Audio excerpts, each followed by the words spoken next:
गांव के आखिरी छोर पर एक टूटी फूटी झोपड़ी में रामलाल अपनी बीमार बेटी गुड़िया के सिर पर हाथ रखे बैठा था। गुड़िया तेज बुखार से तप रही थी। उसकी सांसें कमजोर हो रही थी। पत्नी गौरी की आंखों में आंसू थे और दोनों बेटे राजू और छोटू भी सहमे हुए खड़े थे। रामलाल, कुछ करो। डॉक्टर के लिए पैसे नहीं हैं, लेकिन हमारी गुड़िया को बचाना होगा, गौरी ने कांपती आवाज में कहा। रामलाल की मुट्ठियां भींच गईं। उसकी जेब में एक फूटी कौड़ी भी नहीं थी, लेकिन बेटी की जान दांव पर लगी थी। रामलाल के पास अब एक ही रास्ता था, गांव के साहूकार बलदेव सिंह से उधार लेना। सुबह होते ही वह बलदेव सिंह की हवेली पहुंचा। मालिक, मेरी बेटी बहुत बीमार है, कुछ पैसे उधार दे दो, खेत गिरवी रख दूंगा। बलदेव सिंह ने उसे ऊपर से नीचे तक घूरा और मुस्कुराया। गिरवी नहीं रामलाल, मैं तुम्हें कर्ज दूंगा, लेकिन अगर 3 महीने में पैसे वापस नहीं किए तो तुम्हारी जमीन मेरी हो जाएगी। रामलाल ने बिना सोचे समझे हामी भर दी। उसे सिर्फ अपनी बेटी की जिंदगी की फिक्र थी। डॉक्टर ने गुड़िया को दवा दी और कुछ दिनों में वो ठीक होने लगी।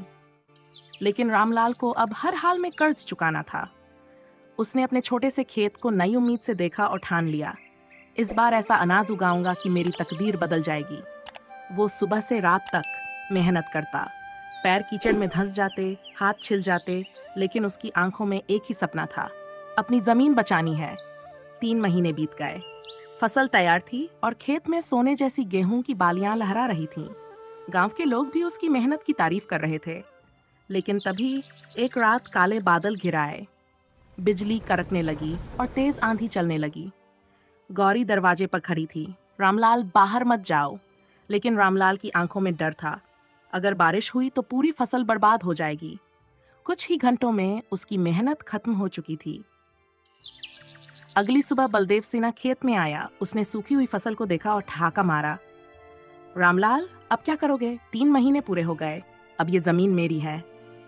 गौरी रोने लगी। राजू और छोटू डरकर पिता के पीछे छुप गए। रामलाल घुटनों के बल बैठ गया। उसे कुछ समझ नहीं आ रहा था। उसकी दुनिया उजड़ चुकी थी। उसी गांव में एक बूढ़े महात्मा आए। वो रामलाल की हालत देखकर बोले, बेटा, अगर हिम्मत और मेहनत है तो कोई भी हालात तुम्हें हरा नहीं सकते। हर बर्बादी में एक नया मौका छिपा होता है।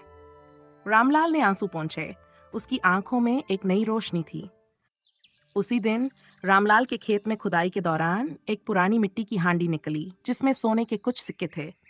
गांव के बुजुर्गों ने बताया कि ये सैकड़ों साल पुराना खजाना था। रामलाल के दिल की धड़कन तेज हो गई।